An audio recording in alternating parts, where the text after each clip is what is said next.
दोस्तों, हमारे बीच कई ऐसी चीज़ें हैं जिनका इस्तेमाल हम अपने दैनिक जीवन में रोज़ करते हैं और इन सब चीज़ों के बिना हमारी लाइफ कैसी होती हम इमेजिन भी नहीं कर सकते।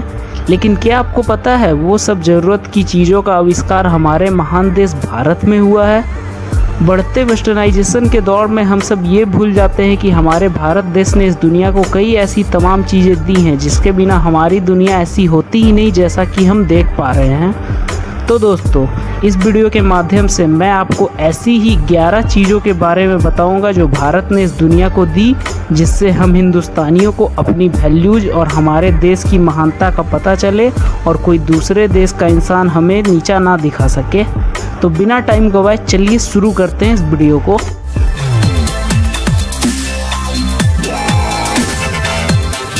Number 11, sugar. हाँ, वही शुगर यानी चीनी, जिसका इस्तेमाल हम मीठे रसगुल्ले, जलेबी, लड्डू, गाजर के हलवे, चाय, कॉफ़ी इत्यादि सबको बनाने में करते हैं। बिना चीनी इन सब का टेस्ट कैसा होगा आपको अच्छी तरह से पता है। इस चीनी का आविष्कार हमारे भारत देश में हुआ था।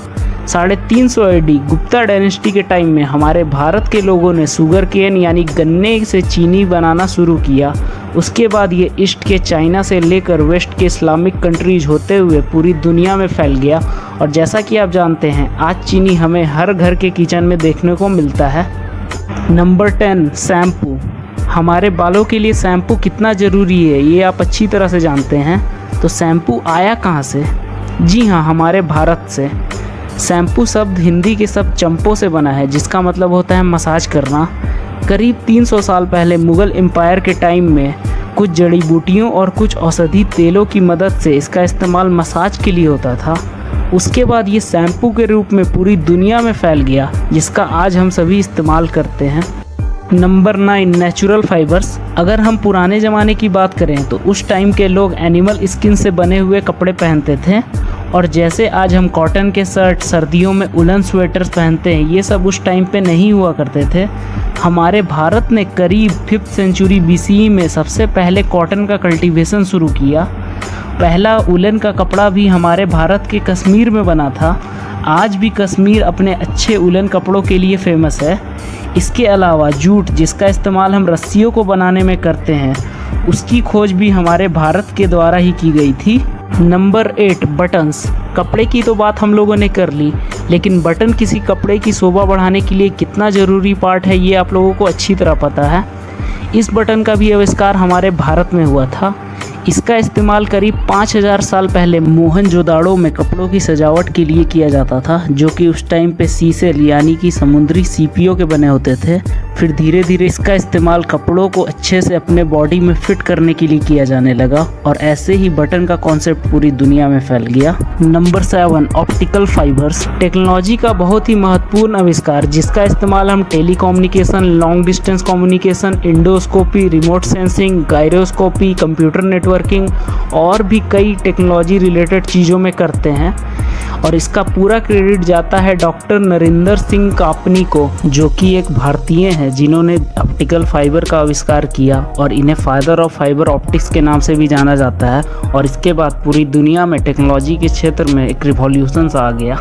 नंबर 6, USB यानी कि यूनिवर्सल सीरियल बस, जिसका इस्तेमाल हम आज के दिनों में कहाँ नहीं करते। मोबाइल चार्जिंग के लिए, डाटा ट्रांसफ़र के लिए और कुछ डिवाइसेस जैसे कि स्कैनर्स, प्रिंटर्स और एक्सटर्नल हार्ड ड्राइव्स को अपने कंप्यूटर से कनेक्ट करने के लिए हम इस USB का इस्तेमाल करते हैं।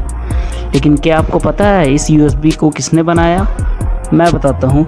करीब 30 साल पहले इंटेल में काम कर रहे कंप्यूटर इंजीनियर अजय भट्ट जी ने इस USB को बनाया था, जो कि एक भारतीय हैं।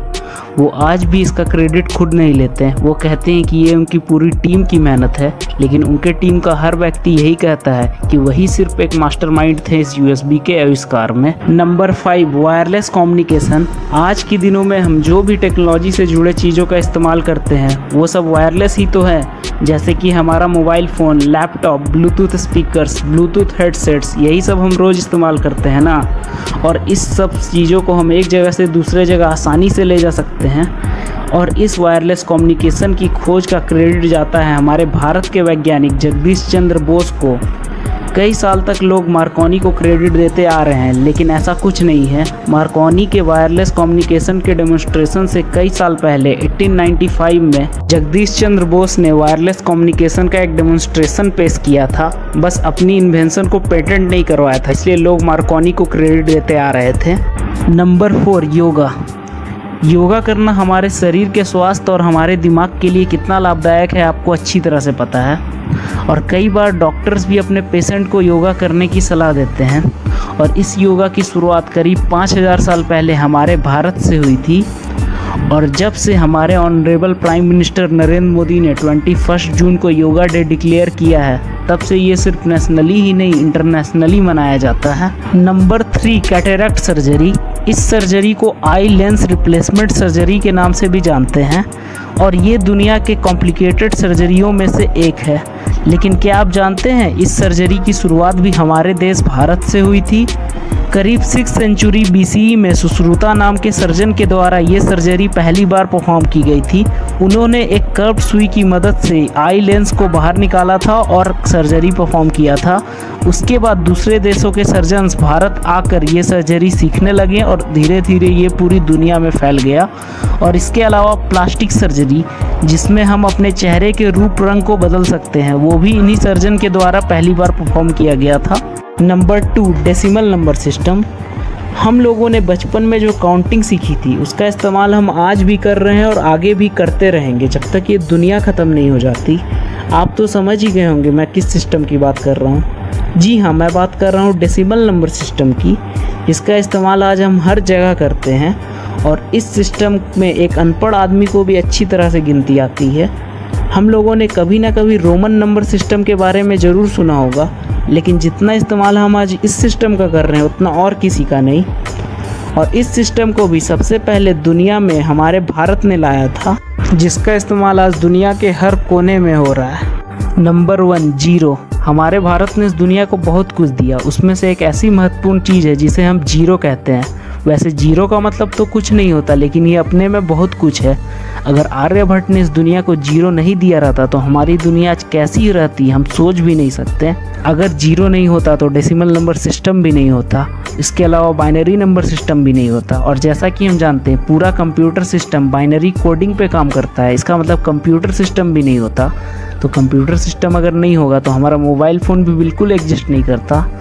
मतलब टेक्नोलॉजी के मामले में ये पूरी दुनिया एकदम जीरो हो जाती। शुक्र है इस दुनिया के पास भारत का दिया हुआ जीरो है।